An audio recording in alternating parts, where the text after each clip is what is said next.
Class 10th, अगर ये 30 minutes मुझे देते हो तो सिर्फ और सिर्फ फॉर्मेट नहीं देखोगे, बल्कि लेटर में कैसे कंप्लेन लेटर में इस तरह से लिखना है, बुक ऑर्डर में कैसे इस तरह की टेबल बनानी है, इंक्वायरी लेटर में कैसे क्या करना है, और तो और कैसे लेटर टू एडिटर में कौन कौन से पॉइंट्स मेंशन करते हैं, उसके साथ साथ कौन कौन सी मैजिक लाइंस मेंशन करनी है इन सारे टाइपोलॉजी ऑफ लेटर्स में, ये जान जाओगे। और एनालिटिकल पैराग्राफ चाहे पाई चार्ट देके पूछ ले, ग्राफ देके पूछ ले, या इस तरह की टेबल बना करके पूछ ले, तीनों टाइप में तुम तुरंत लाइंस अपने दिमाग में बना पाओगे, फ्रेम कर पाओगे, और एग्जैक्टली इंट्रो में कौन सी मैजिक लाइंस डालनी है, बॉडी में, कंक्लूजन में, सब कुछ जानने वाले हो। तो it is the perfect video for writing section of class 10th English boards. And तक देखना, एक भी मार्क्स नहीं कटेगा, एंड दैट्स माय गारंटी।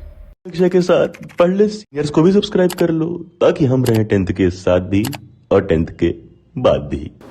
सबसे पहले देख लेते हैं लेटर टू एडिटर की एडिटर को जब लेटर लिखेंगे किसी भी न्यूज़पेपर के एडिटर को, तो उसको कैसे लिखेंगे, क्या इंपॉर्टेंट लाइंस होंगी, और हर एक चीज बिल्कुल ध्यान से देखना।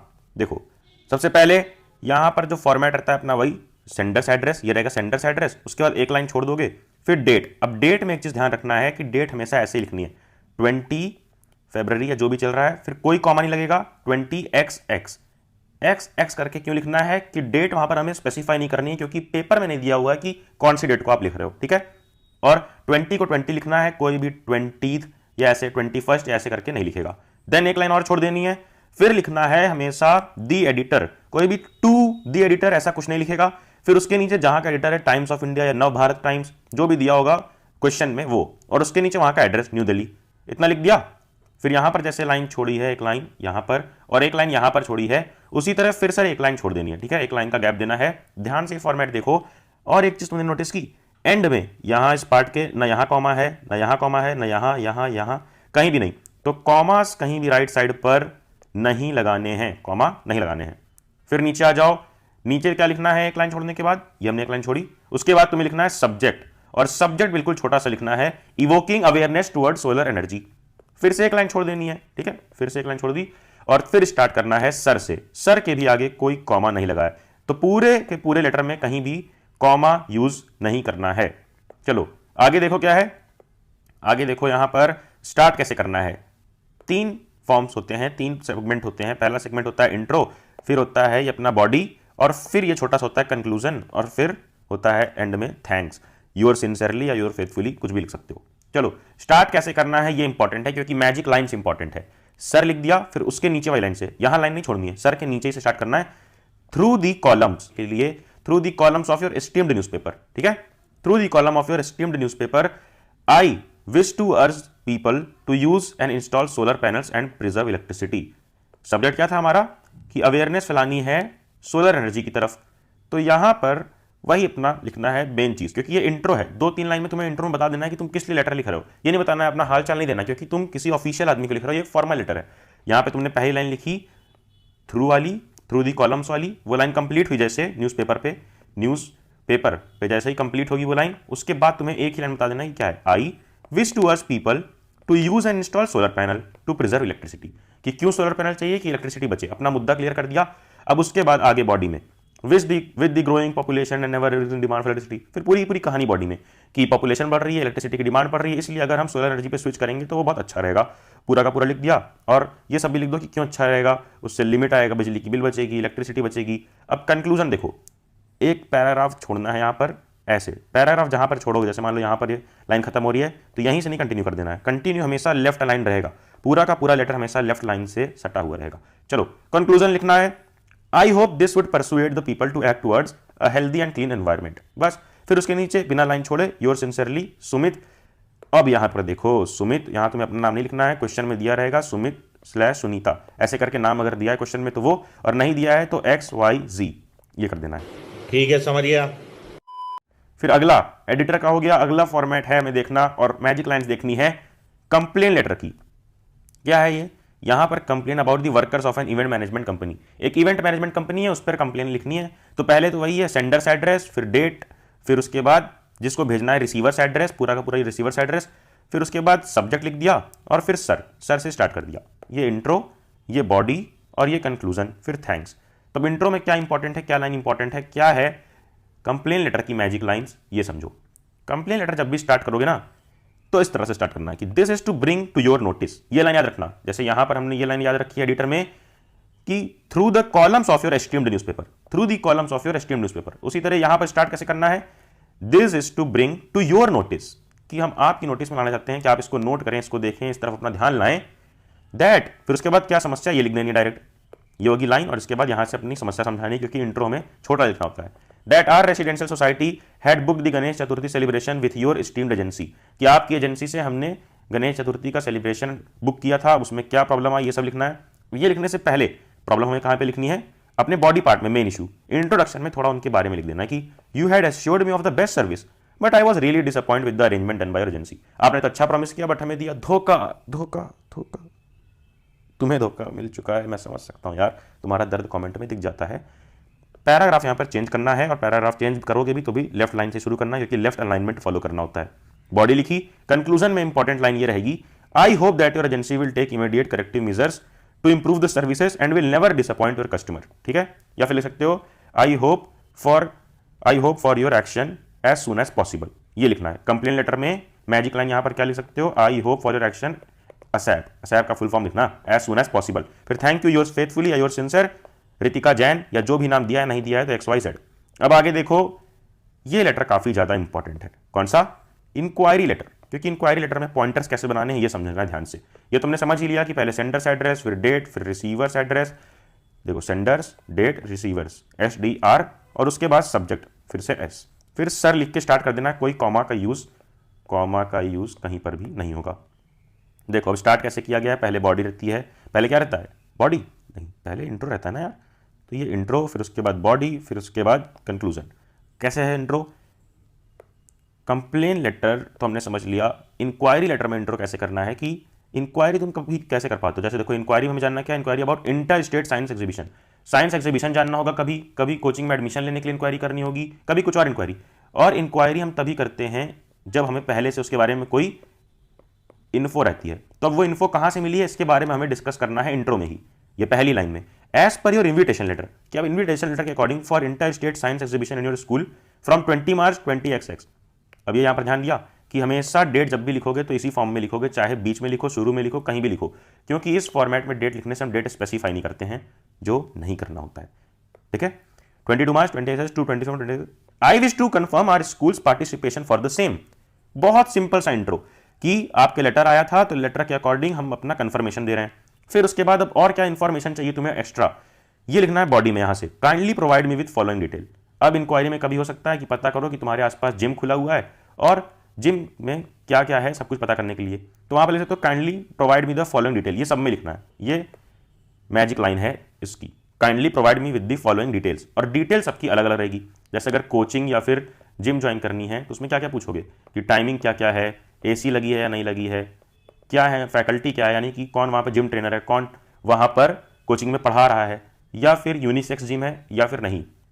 जितनी भी इंफॉर्मेशन तुम सोच सकते हो अपने दिमाग में, ज़्यादा से ज़्यादा। और ज़्यादा से मतलब ये नहीं कि पूरे के पूरे 12 लाइन्स के तुमने इंफॉर्मेशन लिख दी, मैक्सिमम 5 to 7 पॉइंट्स रहने चाहिए। और जैसे यहाँ पर एग्जांपल दिखा भी हुआ है, टाइमिंग पूछ लिया है, number of models, type of models, number of teams, student पर टीम, नंबर ऑफ टीचर, और ट्रांसपोर्टेशन फैकल्टी सब में पूछना है क्या फैसिलिटी अवेलेबल है क्या नहीं। फिर उसके बाद पार्टिसिपेशन सर्टिफिकेट, रिफ्रेशमेंट। अब इसके बाद कंक्लूजन दे देना एक लाइन छोड़ के कि it shall be highly appreciable if the details are provided. ये तो इंट्रो ही हो गया, एट द अर्लीस्ट। ये लाइन बहुत इंपॉर्टेंट है, ये लाइन बहुत इंपॉर्टेंट है। जैसे ये लाइन इंपॉर्टेंट है अपनी कि काइंडली प्रोवाइड, उसी तरह ये कि it shall be highly appreciated if the details are provided at the earliest. फिर योर्स ट्रूली देवांश ब्रैकेट में साइंस टीचर, ये मेंशन करना जरूरी है कि तुम हो कौन जो ये लेटर लिख रहे हो। अगर तुम किसी स्कूल के बिहाफ पे इंक्वायरी कर रहे हो तो यहाँ पे लिख दो XYZ स्कूल, ठीक है। या फिर अगर तुम सिंपली जिम या फिर कोचिंग के लिए इंक्वायरी कर रहे हो तो ये लिखने की जरूरत नहीं है। आ जाओ नीचे, और लास्ट लेटर है अपना कौन सा लेटर, प्लेसिंग ऑर्डर प्लेस करने के लिए। Example, order for fitness equipments. अब फिटनेस इक्विपमेंट्स के लिए तुमको ऑर्डर प्लेस करना है, वही कि तुम्हें जिम विम के लिए सामान वामान चाहिए, क्या क्या चाहिए, तो उसके लिए ऑर्डर प्लेस करना है। बुक के लिए भी हो सकता है।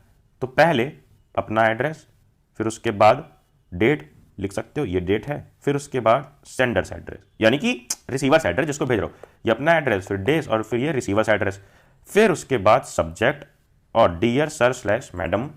स्टार्ट कैसे करना है ये इंपॉर्टेंट है। This is with reference to your letter dated this, giving details of the available products. This is with reference to your letter dated. ठीक है, यानी कि तुम अगर कोई भी चीज़ मान लो किसी से ऑर्डर करने जा रहे हो, ठीक है, तो अब ऑर्डर करने जा रहे हो तो तुम्हें कहीं ना कहीं से मालूम पड़ा होगा कि इनके पास ये सामान अवेलेबल है, ठीक है, उनके पास ये सामान अवेलेबल है। जहाँ से भी जिम का सामान ऑर्डर करने जा रहे हो तुम्हें कहीं से मालूम पड़ा होगा कि एक वेबसाइट है जिम कर ले नाम से, जहाँ पे तुम्हें जिम के इक्विपमेंट्स मिल जाएंगे। तो वहीं पर लिख दो कि कहाँ से तुम्हें मालूम पड़ा है पहली इंट्रो में कि this is with reference to your letter. अब इसको लेटर से मालूम पड़ा है, लेकिन सबसे सिंपल होता है कि लिखो this is with reference to your letter ना करके to your advertisement published in yesterday's newspaper, कि मैं कल का न्यूज़पेपर पढ़ रहा था और उसमें मैंने देखा। फिर I am giving details of the products I need. फिर एक लाइन, we are satisfied with the prices and would like to order the following items. कौन कौन सा आइटम ऑर्डर करना है इसके लिए ये टेबल बनाना जरूरी है। अगर बुक भी ऑर्डर करनी है तो बुक के लिए भी सीरियल नंबर, बुक का नाम और यूनिट्स, कितनी यूनिट चाहिए, सीरियल नंबर, नेम और यूनिट्स कि 7 चाहिए, 7 चाहिए, 2, 7, क्या क्या चाहिए यहाँ पे, फिटनेस ट्रेडमिल चाहिए, ट्रेडमिल, फिर उसके बाद साइकिल चाहिए, ट्रेनर के लिए चाहिए और डंबल्स चाहिए अलग अलग केजीज के। तो जो जो चाहिए उसको एक टेबल बना के लिख दिया। अब एक चीज़ और इंपॉर्टेंट है यहाँ पर, एक लाइन कि तुम्हें एक चीज़ लिखनी होगी, the balance amount will be paid within a week of it being checked via transfer to your account. ये कॉम्प्लेक्स लाइन को सिंपल बना दें कि पेमेंट के बारे में लिखना होता है ज़रूर से।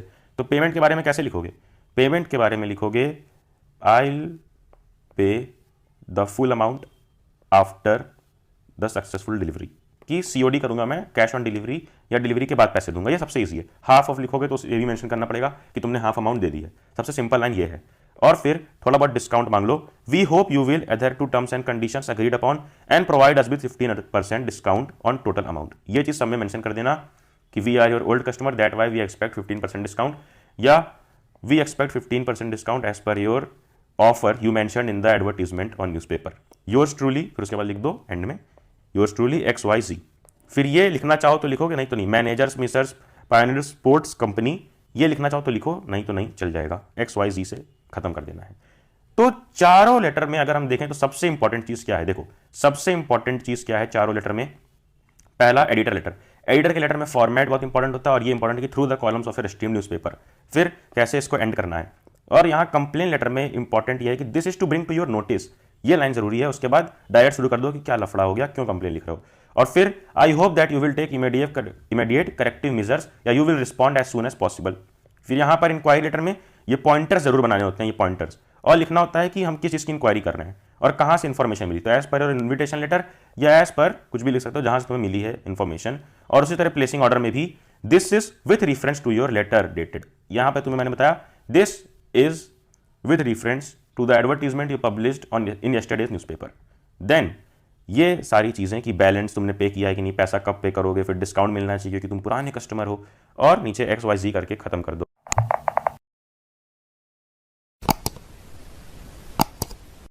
तो सबसे पहले पाई चार्ट वाला एक एग्जांपल देख लेते हैं। देखो पाई चार्ट वाला एग्जांपल देखते हैं सबसे पहले, उसके बाद हम देख लेंगे ग्राफ वाला भी और टेबल वाला भी। तो क्वेश्चन पढ़ो एक बार कि the given pie chart shows the popular international brands of shoes, यानी कि जूते की brands, and their respective shares in the high end shoe market in India in year 2020।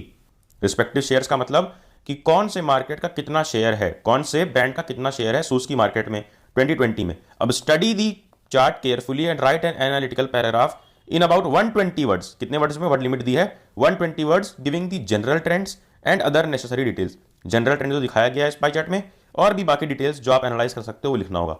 अब एक चीज इंपॉर्टेंट क्या लिखिए कि don't forget to compare the segments where relevant. जहां पर कंपैरिजन दो ब्रांड्स के बीच कर सकते हैं वहां पे कंपेयर करना है। अब आओ एक बार पाई चार्ट को अच्छे से देख लेते हैं कि पाई चार्ट में दिया क्या है। देखो पाई चार्ट में लिखा हुआ है, मैंने थोड़ा सा अपने राइटिंग में लिख दिया ताकि क्लियर हो जाए। अब वो अलग बात है, क्लियर की जगह पर मैंने गंदा कर दिया है। देखो ये है नाइक, ये है नाइक 20%, नाइक का कितना शेयर है 20%, और बाटा का है 15%, एडिडास का 15%, वुडलैंड का 10%, और ये ली कूपर का अमीर लोगों की ब्रांड जो है 10%, और फिला का 8%, और प्यूमा का 12%। और फिर जो छोटे मोटे ब्रांड बच गए, छोटे मोटे ब्रांड जैसे लखानी, कुछ भी ब्रांड है, उनका शेयर कितना है 10%। ये पूरा का पूरा हमने देख लिया कितना किसका शेयर है। अब जब भी कोई पाई चार्ट एनालाइज करोगे, तो ये मैं कहानियां नहीं पढ़ा रहा हूं, मैं तुम्हें समझा रहा हूं कि क्या एनालाइज करना है। जब भी पाई चार्ट एनालाइज करोगे इसमें से 3 चीज देखो। सबसे पहले देखोगे कि इसमें से हाईएस्ट क्या है, ठीक है। सबसे पहले क्या देखना है कि इसमें से हाईएस्ट शेयर किसका है। तो हाईएस्ट शेयर किसका है बताओ, 10, 12, 8, 10, 10, 15, 15, 20, 20 किसका, नाइक का हाईएस्ट शेयर है, ठीक है। फिर उसके बाद देख लो कि लोवेस्ट किसका है। अब लोवेस्ट किसका है जल्दी बताओ, ये 10% तो अदर्स हो गए, उससे भी कम किसका है, 8% फीला का, ठीक है। ये हो गया लोवेस्ट। अब देखो यहाँ पर क्या दिया है, कंपैरिजन भी हमें करना है। तो देखो क्या क्या कंपैरिजन के लायक हैं आपस में, उनका सेट्स बना लो, ठीक है। ये बहुत अच्छी टेक्निक बता रहा हूँ, जब भी पाई चार्ट देखो हाईएस्ट लोएस्ट और कंपैरिजन के सेट्स बना लो। जैसे कंपैरिजन में क्या क्या कर सकते हो जो सेम होगा, क्या सेम है देखो 15% और 15, 15, 15 बाटा और एडिडास। तो ये लिख लिया तुमने कि बाटा और एडिडास, ठीक है। क्या लिख लिया, बाटा और एडिडास दोनों का सेम है। फिर 20 नाइक का सबसे ज्यादा हमने ऊपर ही लिख लिया नाइक के बारे में, फीला सबसे कम है। फिर 10, 10 ली कूपर एलसी और वुडलैंड, ये दोनों का 10% है। फिर इन दोनों से ज्यादा थोड़ा सा कौन है, पूमा, और उससे बाद में एक तो बच रहा है ब्रांड, वो कौन सी ब्रांड है अपनी, नाइक जो सबसे ज्यादा है, और 10% अपना है अदर्स का, पूमा और अदर्स। तो मेन हमने देखा कि बाटा और एडिडास दोनों इक्वल हैं, फीला सबसे कम है और नाइक सबसे ज्यादा है, कितनी 20%, अदर्स हो जाता है 10%। अब चलो जल्दी से देख लेते हैं, तो हमने देखा कि कैसे एनालाइज करना है। अब देख लेते हैं कि क्या एनालाइज तो हमने कर लिया, बट फॉर्मेट क्या होगा लिखने का। पाई चार्ट तो हमने समझ लिया कि किसका ज्यादा है किसका कम है, अरे यार जनरल आइडिया रखो, किसका ज्यादा है, नाइक का ज्यादा है, सबसे कम किसका है, फीला का है। अब फॉर्मेट समझो, फॉर्मेट कुछ ऐसा रहेगा कि तुम्हें लिखना है सबसे पहले इंट्रोडक्शन, ठीक है। इंट्रोडक्शन बहुत ही छोटा रहेगा, 3 से 4 लाइंस का रहेगा, और उसमें कौन सी इंपॉर्टेंट लाइंस यूज करनी है वो भी बताऊंगा। फिर उसके बाद क्या करना है, एक लाइन छोड़ देना है, पैराग्राफ छोड़ना है। उसके बाद तुम्हें लिखनी है बॉडी, यानी कि मेन चीज जो है बॉडी। मेन चीज में हमेशा तुम्हें लिखने हैं एक पैराग्राफ और 2 पैराग्राफ, ताकि बॉडी बॉडी लगे, ठीक है। एक पैरा और 2 पैरा। फिर उसके बाद तुम्हें लिखना है कंक्लूजन, और कंक्लूजन में सिर्फ रहेगा 4 से 5 लाइंस, जिसमें कंक्लूड करे होगे तुम कि क्या क्या इसमें दिया हुआ है, ठीक है। ये रहेगा पूरा का पूरा फॉर्मेट और कुछ भी नहीं। और फॉर्मेट में मैं तुम्हें समझा रहा हूं कि इंट्रोडक्शन, बॉडी, कंक्लूजन। ये मत कर देना कि इंट्रोडक्शन हेडिंग लिख दो, उसके नीचे 3 से 4 लाइन, यहां से तीसरी चौथी लाइन या यहां से स्टार्ट करो लिखना, ऐसे नहीं करना है। इंट्रोडक्शन तो मैं सिर्फ बता रहा हूं, सब कुछ पैराग्राफ में रहेगा कि पहले 3 से 4 लाइन के पैराग्राफ जिसको इंट्रो बोल दोगे, जिसमें इंट्रोड्यूस करो कि क्या लिखा हुआ है। फिर बॉडी, 2 पैराग्राफ की बॉडी रहेगी। फिर एक पैराग्राफ 4 से 5 लाइन का कंक्लूजन कि हाँ हमने क्या समझा है इस पूरे के पूरे एनालिटिकल पैराग्राफ से, जिसमें पाई चार्ट, ग्राफ या जो भी दिया हुआ है। चलो आओ देखते हैं कि चीज समझते हैं कि हाँ क्या क्या हमें लिखना है, कैसे लिखना है, ठीक है। देखो सबसे पहले तो आओ चलो स्टार्ट करते हैं कि इंट्रोडक्शन कैसे लिखना है और क्या लाइन इंपॉर्टेंट है इंट्रोडक्शन में। इसको इरेज कर देते हैं और देखते हैं कि कैसे इंट्रोडक्शन लिखना है। 3 से 4 लाइन में कैसे लिख सकते हो, कौन सा लाइन इंपॉर्टेंट है। सबसे पहले बताओ कि तुमने एनालाइज किया क्या, इसको देखने के बाद एनालाइज क्या किया। देखो ये रहा अपना इंट्रोडक्शन। इंट्रोडक्शन जो तुम्हें नहीं लिखना है, मैंने लिखा है तुम्हें समझाने के लिए। The given pie chart illustrates, चलो ये मिल गई हमें अपनी मैजिक लाइन। क्या है मैजिक लाइन, कि अगर ये पाई चार्ट रहेगा तो पाई चार्ट, यहाँ पे अगर फ्लो चार्ट रहेगा फ्लो चार्ट, ग्राफ रहेगा ग्राफ, टेबल रहेगी टेबल, वो लिख देना द गिवन, फिर जो भी है वो। और एक वर्ड ये बड़ा इंपॉर्टेंट है, इलस्ट्रेट्स, हर बार यूज करना है, सोज नहीं, सोज या इंडिकेट्स ऐसे वर्ड नहीं, थोड़ा अच्छा वर्ड यूज करो कि मार्क्स मिले, एग्जामिनर इंप्रेस हो। इलस्ट्रेट्स, फिर द मार्केट शेयर। अब इलस्ट्रेट्स के बाद क्या इलस्ट्रेट करता है, जो क्वेश्चन में दिया है द पॉपुलर, यहाँ पे लिखा ना शोज, तो शोज की जगह हमने पकड़ लिया इलस्ट्रेट्स। और उसके बाद क्या लिखा रहा है, the popular international brands of shoes and their respective share in high and year 2020, वही पूरा छाप दो, the market share of high and popular international brand of shoes in India 2020। Now उसके बाद लिखो the chart includes other brands which enjoy 1/10 of market share in India. तो यहां पर तुमने लिख दिया कि पॉपुलर ब्रांड में इंटरनेशनल ब्रांड में सारे आ गए। अब अदर्स के बारे में भी लिख दिया कि the chart also includes other brands which enjoy या विच शेयर्स अबाउट 1/10, ठीक है, क्योंकि 10% है, 10% 100 का होगा 1/10, जो बिल्कुल भी मैथ्स में नहीं आता है जिन्हें बता दूं, 1/10 of the market share in India. तो ये हो गया इंट्रो, बहुत प्यारा सा, बहुत छोटा सा इंट्रो। अब उसके बाद देखो क्या करना है। उसके बाद ये रहा तुम्हारा जनरल ट्रेंड या फिर बॉडी का पहला पार्ट। मैंने इसीलिए यहाँ पे 1 लिख दिया, मैंने बोला ना कि 2 पैराग्राफ लिखने हैं बॉडी में, तो ये है पहला पैराग्राफ। पहले पैराग्राफ में क्या लिखा है ये देखते हैं। The distribution of market share of the famous international brand of shoes is quite clear on the expected lines. इस लाइन से स्टार्ट करना है तुम्हें अपना बॉडी, जैसे हमने इंट्रो स्टार्ट किया है the given pie chart illustrate से, उसी तरह बॉडी तुम्हें दिखाना है किससे, the distribution of market share. अब यहाँ पे मार्केट शेयर है किसका, शूज का। यहाँ पर अगर मान लो कुछ और होता, ये रहता कि कितने लोग लिटरेट हैं कितने लोग इलिटरेट अलग अलग स्टेट में, तो लिख देते the literacy distribution of different states, वो तो है नहीं, यहां पर है मार्केट शेयर। तो distribution of market share of famous international brand of shoes is quite clear, तो जो भी चीज है वही चीज लिख दो is quite clear on the expected lines. ये सब इंग्लिश के वर्ड हैं, लाइंस हैं, मैजिक लाइन, जिनको इंक्लूड करोगे तो आंसर अच्छा लगेगा। लिखोगे इज क्वाइट क्लियर, जो चीज दी गई है वही लिखो, और लिख दो उसके आगे कि is quite clear on the expected lines या ऑन द गिवन फिगर्स, यानी कि जो हमें दिया गया है उससे साफ साफ मालूम पड़ रहा है कि हाँ क्या डिस्ट्रीब्यूशन है। अब उसके बाद जो हमने यहाँ पर एनालाइज की थी चीज़ें, ये यहाँ पर एनालाइज करना कि हाईएस्ट है नाइक, लोवेस्ट है फिला, फिर उसके बाद कंपैरिजन किस में हो सकता है, बाटा, एडिडास, ली कूपर, वुडलैंड और अदर्स का 10%। अब वही चीज़ यहाँ पर लिखनी है यार जो चीज़ हमने एनालाइज की है। Nike the creator of innovative sports shoes is the leader enjoying 1/5 of the total high end shoe market in India. But wait, ये सब तो यहाँ पर जो लिखा हुआ है कि Naik the creator of innovative sports shoes, ये थोड़ी थोड़ी लाइन तुम्हें खुद से इंक्लूड करनी है। अगर हम यहाँ पे डायरेक्ट लिख देते कि Naik is the highest, Naik has the highest share या नाइक इज लीडिंग, तो वो बहुत छोटा हो जाता है, पैराग्राफ हमें लिखना है, एनालाइज करना है। तो वहाँ पे थोड़ी बहुत लाइन अपने जोड़ दो कि Naik the most quality producer या फिर Naik the creator of innovation innovative sports shoes is leader enjoying 1/5 यानी कि 20% था, 20% 100 का कितना होगा 1। दोनों अलग अलग होते हैं क्या? तो इस तरह थोड़ा सा वर्ड चेंज कर दो। क्यों किया? क्योंकि यह है एनालिटिकल पैराग्राफ, इससे लगेगा कि तुमने एनालाइज किया है, डायरेक्ट सेम का सेम फिगर नहीं छाप दिया है। यहां पर 20% भी लिख सकते थे, 1/5 लिखोगे तो थोड़ा अच्छा लगेगा। 1/5 of total high end share market in India. फिर उसका क्या लिखा है, there is a tough competition in 2 equally popular international brand. वही जो हमने यहां पे दिखा था कि बाटा एडिडास बराबर में है, तो वही चीज लिखा हुआ है कि 2 ब्रांड्स में टफ कॉम्पिटिशन है, इक्वली पॉपुलर है। कौन कौन से? एडिडास एंड बाटा। वही चीज तुम सेम लिख सकते हो किसके बारे में? ली कूपर और किसके बारे में? ली कूपर और अपना वुडलैंड, दोनों बराबर हैं कितने कितने पे? 10-10% पे। तो हमने पहले 20% लिखा, फिर 15 लिखा, फिर 10-10% भी दोनों का लिख सकते हो। फिर यही आगे लिखा हुआ है बाटा और उसके बारे में कि each has captured 15% of market share. Puma comes next with a market share of 12%। अब हम सीक्वेंस में बढ़ रहे हैं। देखो इसको कहते हैं एनालाइज करना। एनालाइज या तो तुम ऐसे कर लो या तो ऐसे सीक्वेंस में कर लो कि ऊपर का ग्राफ जाता रहे या नीचे का ग्राफ जाता रहे। अब हमने ऊपर से शुरू किया, कहां से? यहां से हमने शुरू किया सबसे पहले 20% वाले नाइक से, फिर 15%, फिर आगे 12%, फिर आएंगे 10% वाले किस पे? ली कूपर और वुडलैंड, जो दोनों इक्वल हैं। यहां पे हमने लिखा दिया कि कंपैरिजन हो सकता है। देखो आगे लिखा गया है कि Puma comes next with a market share of 12%, however it had failed to catch up with the leaders in the segment. कि ये लीडर्स के आसपास नहीं है, जो लीडर्स कौन है? 20% और 15% वाले। तो ये सारी लाइन देखो, ज्यादा से ज्यादा चीजें तो उसमें दी ही रही होती हैं, अपनी लैंग्वेज में लिखना है, सिंपल लैंग्वेज में, बस कुछ कुछ लाइन अपने से ऐड कर देना। जैसे ऊपर हमने ऐड किया कि नाइक अच्छा क्रिएटर है इनोवेटिव स्पोर्ट्स शूज का, और यहां पे लिख दो कि it has failed to catch up with leaders in the segment. किसके बारे में? पूमा के बारे में, क्योंकि वो उतना बराबर नहीं है उन दोनों के। फिर उसके बाद आगे देखो, आगे क्या लिखा हुआ है, अगला पैराग्राफ। मैंने बताया था ना कि 2 पैराग्राफ में हमें लिखना है, तो ये रहा पहला 1 डाल के मैंने समझाया है, और ये दूसरा। तुम्हें यहाँ 1-2 नहीं लिख देना है, तुम्हें तो 2 पैराग्राफ लिखने हैं, बट मैं तुम्हें समझाने के लिए 1 और 2 करके मैंने यहाँ पर दिया हुआ है। ठीक है, समझ गया।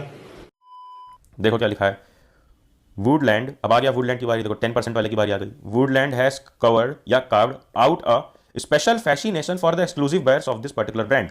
देखो जैसे हमने वहां पे नाइक शुरू किया था, तो उसमें लिखा था कि creator of innovative brands, direct नहीं लिखा था कि नाइक का कितना शेयर है। तो इसी तरह वुडलैंड के बारे में एक लाइन लिख दी, तुम भी लिख सकते हो, Woodland has proved itself with very branded shoes, very quality shoes. तो इसी तरह यहाँ पे उसके बारे में एक तारीफ लिख दी, अपनी लैंग्वेज में लिख दो। फिर उसके बाद however it stagnates at 10% and is constantly challenged by Lee Cooper and Fila at 10% and 8%। या फिर फिला की लाइन तुम एक और अलग से बना सकते थे। यहां पर ये फिला की लाइन है ना 8%, इसको अलग से लिख सकते थे, among the most popular brands Fila stands in the lowest position with 10% market share। ऐसे करके भी लिख सकते हो, कुछ भी लिख सकते हो अपनी लैंग्वेज में, बस जो भी फिगर दिया हुआ है वो सही होना चाहिए, वो गलत नहीं होना चाहिए। अब देखो ऊपर हमने थोड़ी बहुत लैंग्वेज का यूज किया, 1/5, 1/10, क्योंकि 10% और 20% था। अब यहां पर 8% का तुम निकालने मतलब जाना कि कितना 1 होगा, ठीक है? टाइम वेस्ट नहीं करना है लिखते वक्त। फिर उसके बाद तुमने फिगर लिख दिया, उसका other, there are other less known brands which constitute about 10% share. आ गया ना, 20 था नाइक, 15 वो दोनों था, फिर 12 था, फिर 10 पे 2 था, फिर 10% अदर्स था। तो ऐसे सीक्वेंस में हम ऊपर से नीचे तक आ रहे हैं, इसके बारे में लिख दिया। देन आगे आ जाओ, कैसे कंक्लूड करना है ये देखो, कंक्लूजन कैसे लिखना है। कंक्लूजन, यहां पर मैंने कंक्लूजन लिखा है, तुम्हें लिखना, तुम्हें डायरेक्ट यहां से लिखना है पैराग्राफ से। The popularity and acceptance of 3 leading international brands of shoes remain unchallenged in India. The popularity and acceptance of 3 leading international brands, ये लाइन क्यों लिखी गई यहां पे? क्योंकि हमने जो एनालाइज किया था, यहां पर जो एनालाइज किया था कंपैरिजन करके कि देखो क्या हाईएस्ट है, क्या लोवेस्ट है, और कहां कंपैरिजन हो सकता है तीनों में, ये लिखा था। तो अब वही चीज को बिल्कुल 3 लाइन में और 4 लाइन में एक्सप्लेन करना है। तो 3-4 लाइन में क्या लिखोगे? वही जो एनालाइज किया उसका शॉर्ट फॉर्म में। शॉर्ट टर्म में कैसे लिखोगे? पहली लाइन लिख दी हमने, popularity and acceptance of 3 leading brand of shoes remain unchallenged in India, however Naik still remains. कि 3 बहुत आगे हैं, नाइक, एडिडास और बाटा, बट नाइक आज भी लीडर है, Puma, Woodland remains the leader. Puma, Woodland, Lee Cooper, Fila have their own patrons and buyers in the market. Patrons यानी कि फैंस, तो उनके अपने फैंस, उनके अपने फॉलोअर्स हैं और बायर्स हैं इन दी इंटरनेशनल मार्केट। तो ये था पूरा का पूरा तुम्हारा पाई चार्ट के ऊपर बेस्ड एनालिटिकल पैराग्राफ। क्या देखा हमने? इंट्रोडक्शन, जिसको स्टार्ट करना है इलस्ट्रेट से, फिर उसके बाद वही लिख देना है जो क्वेश्चन में लिखा है, the market share and everything, ठीक है। फिर उसके बाद जब इंट्रोडक्शन स्टार्ट करना है तो वहां पे लिखना है द डिस्ट्रीब्यूशन ऑफ मार्केट, जो दिखाया गया है ना, देखो यहाँ पे लिखा होगा कि the international brand of shoes and their respective share, तो यहाँ पे लिख सकते हो the respective share of international shoes market is, क्या लिखा था? Quite clear on expected lines, ये लाइन याद कर लो, is quite clear on expected lines या एक्सपेक्टेड फिगर्स, ये बिल्कुल लिख देना है। फिर उसके बाद बाकी एक एक चीज लिखनी है, जैसे नाइक के बारे में थोड़ी तारीफ कर दी, फिर उसका फिगर, फिर एक ब्रांड के बारे में एक अपने लाइन में तारीफ, फिर उसका फिगर, इस तरह से करके फिर कंक्लूजन लिखना है। कंक्लूजन में जो भी चीज हमने ऊपर एनालाइज की थी इसको देखकर 1 2 3 4 वही चीजों को 4 5 लाइन में लिख देना है। चलो अब देखते हैं हम कि कैसे ग्राफ के बेस पे कर सकते हैं। अगर मान लो ग्राफ आ जाता है, लाइन ग्राफ दिया ना यहाँ पे, the line graph given below illustrates the maximum and minimum temperature of 7 days of September, make comparison where necessary. 7 दिन के टेम्परेचर के बारे में देखो, ये यहां पर दिया हुआ है फर्स्ट 7 डेज ऑफ सितंबर, ये 1 2 3 4 ये 7 दिन है सितंबर के, ये तुम्हारे 7 दिन है सितंबर के, और ये ऊपर जा रहा है टेम्परेचर, ये है मैक्सिमम टेम्परेचर डे टाइम, ये है मिनिमम टेम्परेचर डे टाइम, ये मिनिमम ये मैक्सिमम, ठीक है। अब ये पूरा का पूरा ऐसे लाइन ग्राफ बनाया हुआ है कि मैक्सिमम कितना कितना था एक 7 दिन में ये, और मिनिमम कितना कितना था ये कि मिनिमम पहले दिन पे इतना था और मिनिमम में देखा जाए तो इतना था, मैक्सिमम पहले दिन पे इतना था और इतना था, क्योंकि टेम्परेचर जो आता है वो एक्जैक्ट नहीं आता है कि आज के दिन 35 डिग्री सेल्सियस टेम्परेचर था। टेम्परेचर एक अप्रॉक्स वैल्यू में आता है कि 22 to 35 डिग्री रहेगा, यानी कि कभी भोर के टाइम या रात के टाइम थोड़ा सा ठंडा रहेगा, फिर टेम्परेचर बढ़ जाएगा दोपहर के टाइम। तो डे 1 का टेम्परेचर ये था, ये पूरा पोर्शन, ठीक है। ये तुमने देख लिया एक दिन का, डे 1 ऐसे 2 3 4 5 6 7 ये देख लिया। अब इसमें क्या एनालाइज किया ये बताओ मुझको जल्दी से, क्योंकि मेन चीज मैंने तुम्हें ये बताई कि कुछ भी देखो पहले तो उसमें क्या एनालाइज किया है, ये बगल में रफ फिगर लिख लो, तभी एनालिटिकल पैराग्राफ बहुत आसानी से लिख पाओगे। हम मालूम है तेरे बाप को मत सिखा। क्या एनालाइज किया इसमें कि डे 1 तो चलो हटा ही दो, पहले सिर्फ ग्राफ देखो कि मैक्सिमम में सबसे ऊपर कौन था, ये और ये कौन कौन से दिन है 6 और 7, और मैक्सिमम और फिर मिनिमम में सबसे ज्यादा कौन सा था, मिनिमम सबसे ज्यादा था ये, ठीक है, कौन सा था डे 7। अब मैक्सिमम में सबसे कम क्या है, ये दोनों दिन, डे कौन कौन सा है 2 और 3, और मिनिमम में भी सबसे कम कौन कौन सा था ये डे 5 और 6। तो यहां पर लिख लो कि मैक्सिमम में सबसे हाई कौन सा था, डे 6 और 7 सबसे हाई थे, और सबसे कम कौन सा था, मैक्सिमम में सबसे कम कौन सा था ये जो कि है डे 6 सबसे कम था। और मिनिमम टेम्परेचर यानी कि नाइट की बात करें, डे टाइम है और ये नाइट है, नाइट की बात करें तो सबसे हाई पर था डे जो वाला है ना, सबसे हाई पर डे 7, और सबसे कम मिनिमम था डे 5 6, ये रहा डे 5 6 सबसे कम। अब आ जाओ यहाँ पे देख लेते हैं क्या लिखा हुआ है, चलो अब मेरे साथ जल्दी जल्दी से पढ़ो। इंट्रोडक्शन, ये सिर्फ मैंने तुम्हारे लिखा है, तुम्हें डायरेक्ट यहां से लिखना है पैराग्राफ से। The line graph given above represents illustrates, ऐसा कोई भी वर्ड यूज कर लो। क्या दिखाया गया था उसमें, हमने क्या समझा, यही दिखाया गया मैक्सिमम मिनिमम टेम्परेचर दिखाया गया डे टाइम नाइट टाइम का 7 दिनों के सितंबर का, तो बस वही लिख दो, maximum and minimum temperature recorded from September 1 to 7 20XX, ठीक है, जो ईयर दिया था उसमें वही क्वेश्चन में। फिर 2 पैराग्राफ लिखना है हमें, एक पैराग्राफ बॉडी में ये हो गया और एक पैराग्राफ ये हो गया, ठीक है, 2 पैराग्राफ लिख दिया, जितने पैराग्राफ हम लिख सकते हैं। उसके बाद आ जाना है कंक्लूजन पे। देखो कैसे लिखा हुआ है, देखो September is suppose to be a month of moderate temperature, जैसे वहां पे नाइक की तारीफ करके स्टार्ट किया था, वैसे यहाँ पे सितंबर के बारे में एक लाइन डाल दी है। तो पहले 2 3 लाइन अपने से बना के बेफिजूल की, जिसका कोई कॉन्टेक्स्ट ना हो, दिए हुए पाई चार्ट या फिर टेबल से, वो लिखनी है। और उसके बाद फिर द मैक्सिमम टेम्परेचर ये था, और फिर क्या था, फिर डिस्क्रिप्शन ऑफ डिटेल, फिर कंक्लूजन में the maximum temperature during first 5 days were quite normal and bearable, सहने के लायक थे। फिर उसके बाद ये, फिर only the 7th night was little warmer compare to rest of 6 days, 7th night was little warmer, वही हमने यहाँ पर देखा भी, कंक्लूड करना है। देखो क्योंकि यहाँ पे क्या लिख रखा है, मिनिमम में 7 सबसे ज्यादा है, तो 7th की नाइट सबसे ज्यादा टेम्परेचर की थी ये। इस तरह से एनालाइज करके तुम्हें करना है, पाई चार्ट हो, ग्राफ हो, या फिर इस तरह का टेबल हो। टेबल में क्या दिया है, the table below shows information about some world's most suited languages, most studied languages, सबसे ज्यादा लैंग्वेज कहां पे स्टडी की जाती है और उसके बारे में comparison. Don't forget to make comparison हर बार करना है एनालिटिकल पैराग्राफ में। तो यहां से देख लो, इंग्लिश के बारे में है, French, Chinese, Spanish, Italian, Japanese और हिंदी। फिर यहां पर number of native speakers, number of people learning the language, number of countries, ठीक है, 1.5 to 7 मिलियन। और ये अब इसमें से देख लो क्या हाईएस्ट है, क्या लोएस्ट है, और किन 3 4 कंट्रीज के बीच कंपैरिजन हो सकता है, और उसी को बनाकर यहां पर लिख देना है। देखो अब ये एंड में मैं तुम्हें समझा रहा हूं, यहां पर मैंने इंट्रोडक्शन वगैरह नहीं लिखा क्योंकि ये तुम्हें समझाने के लिए है। डायरेक्ट स्टार्ट कर देना है, पहला पैराग्राफ ये हो गया पहला। ये कौन सा पैराग्राफ है, इंट्रोडक्शन, ठीक है। फिर उसके बाद ये 1 और ये 2 पैराग्राफ्स बना के क्या लिखनी है, बॉडी। फिर उसके बाद ये लास्ट पैराग्राफ क्या रहेगा, कंक्लूजन। ये 3 से 4 से 5 6 लाइन का हो सकता है, 4 से 5 लाइन का जैसा हो। तो इस तरह हमने देखा कि चाहे आ जाए तुम्हारे पास टेबल, या फिर आ जाए तुम्हारे पास पाई चार्ट, या आ जाए तुम्हारे पास ग्राफ, तो एनालिटिकल पैराग्राफ आराम से लिख लोगे। लेटर की भी वीडियो अपलोडेड है, जाकर देखो। इंग्लिश के एक animated lecture line by line डले हुए हैं, और ग्रामर की भी 1 शॉट वीडियो आ गई है, सारी लिंक डिस्क्रिप्शन में है। टेलीग्राम चैनल ज्वाइन कर लो इस पीडीएफ के लिए, नो बकवास। और वेबसाइट पे हर लिटरेचर चैप्टर की वर्कशीट है, वेबसाइट का नाम पढ़लेअक्षय.com। तो तब तक करना क्या है, अबे ये वीडियो सब में शेयर कर दे, नोटिफिकेशन छेड़ दे कि अगली वीडियो मिस ना हो, एंड देन जाना, जा पढ़ ले।